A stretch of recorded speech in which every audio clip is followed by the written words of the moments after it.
To yet another twist in the ICC saga, a group of 94 people claiming to be victims of the 2008 post-election violence now say they want to withdraw from the case.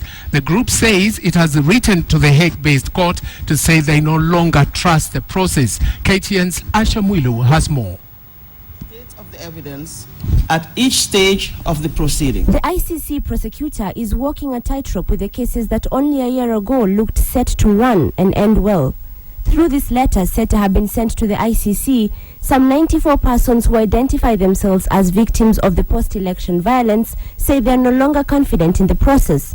They argue that the Office of the Prosecution is only focusing on the two Kenyan cases and using victims as a stepping stone. The victims say they're not sure the real instigators of the post-election violence will ever be brought to book.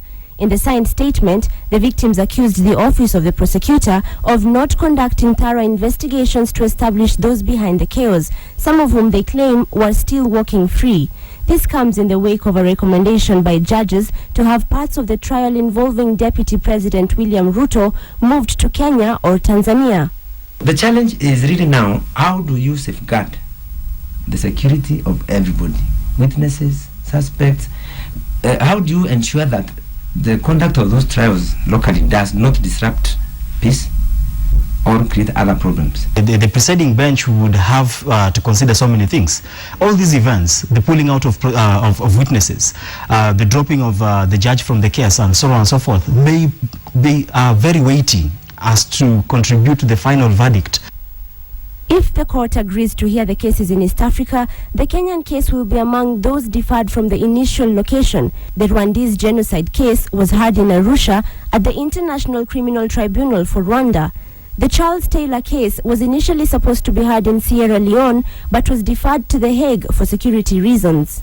That recommendation gives the impression that they are satisfied, that it is in the interest of justice to conduct the trials in Nairobi or in Kenya or Tanzania. If these cases are indeed moved to either Kenya or Tanzania, it will not just be a plus for the defense, the prosecution can also benefit from it. In fact, Fatu Bensouda, the chief prosecutor, in her submission on this matter, said that the judges could visit some of the 2008 post-election hotspots to get a better feel of the Kenyan cases.